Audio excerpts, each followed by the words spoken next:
Жалпы білім беретін мектебінің 3-ші А сынып оқушысы Мұқажан Нұриман. Бүгінгі менің жобамның тақырыбы құлаққаптың бала ағзасына кері әсері. Кіріспе. Құлаққап кейде тыңдауыр ағылшын тілінде хэтқан, музыка және басқа да дыбыстық сигналдарды дербес тыңдауға арналған құрылғы. Микрофонмен жиынтықта телефон арқылы сөйлесу құралы, яғни бас гарнитурасы хедсет ретінде қызмет атқара алады. Сонымен қатар құлаққаптар дыбыс жазушы студияларда жазылып жатқан музыкалық композиция тректерін бақылау үшін қолданылады. Құлаққаптар ерекшеліктеріне қарай бірнеше түрлерге бөлінеді. Студиялық құлаққап ең жоғарғы және біркелкі жиілігінің арасында дыбыс сапасы жақсы. Бұл құлаққаптарды дыбыс жазу студияларда қолданады.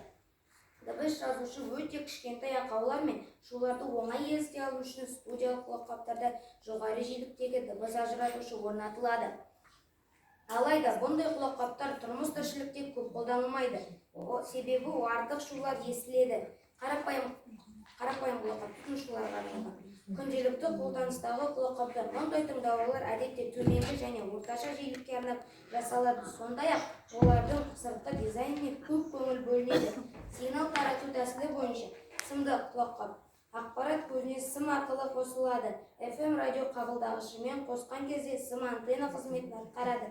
Сымсыз құлаққап сигналды ақпарат көзінен радио толқындардың оның ішінде Bluetooth тағы басқалар немесе инфрақызыл сәулелердің көмегімен алады. Зерттеудің мақсаты мен міндеттері: құлаққапты қолдануға сараптама жасап, тиімділігін көрсетіп, кері әсерін анықтау. Зерттеу жұмысының негізгі міндеттері: құлаққап туралы жалпылама ақпарат беру, құлаққаптың зиянды жақтарын мысалдар көрсету арқылы дәлелдеу. Зерттеу жұмысының теориялық және практикалық маңызы: қазіргі таңда көп қолданысқа ие құлаққапты пайдалану барысында оның пайдасы бөлек зиянды жақтарын көрсетіп, құлаққап қолдану барысында шектеу болуын насихаттау. Негізгі бөлім: құлаққаптың бала денсаулығына зияны. Бүгінгі жастар тым жетіліп кеткен. Жан-жақты үнемі құлағымен ән тыңдап, көзімен сабақ оқып отырған жастарды көп кезіктіресің.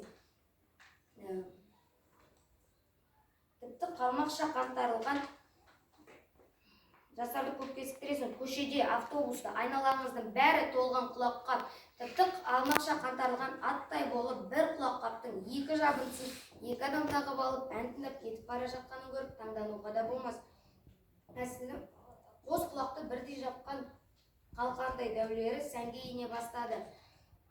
Алдында ғана түймедейлері сәннің алдын бермей тұрған, радио байланысшылардың ғана құлағынан көретін дәу құлаққаптар уақыт өте келе жанып тұрған модаға айналарын кім білген. Әсілі мұны ғасыр тажалы деп атағанда дұрыс-ау. Олай деуімізге себеп те жоқ емес. Осы құлаққаптан келер кесір көбейіп тұр. Бүгінге құлаққапты үлкен де кіші де киеді. Әрине, бұл шет тілін үйренгенде, музыка тыңдағанда, сабақ оқығанда өте ыңғайлы. Алайда оның зиян жақтары бар екенін де ұмытпаған жөн. Мысалы, сіз құлаққапты тағып алып көшеде немесе машина рөлінде келе жатып, жол көлік апатына ұшырауыңыз немесе біреуді қағып кетуіңіз әбден мүмкін. Себебі біз бұндай жағдайларды жаңалықтардан көп естіп жатамыз.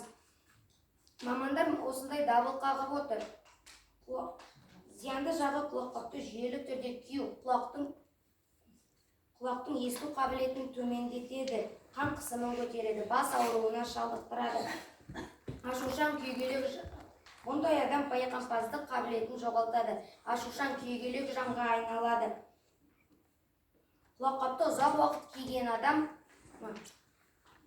кейінгі заманауи техникалық құралдарда құлаққапты кигенде қатты музыка құлаққа зиян екенін ескерту пайда болады. Кейбір құлаққаптарда, мысалы, тамшы деген түрін электротехникалар отаны Жапонияда шығаруға тыйым салынған. Мұндай құлаққап құлақтың ішкі органдарына кері әсерін тигізіп, орталық жүйке жүйесін зақымдайды. Сондықтан құлақты тұтас жауып тұратын түрін алуға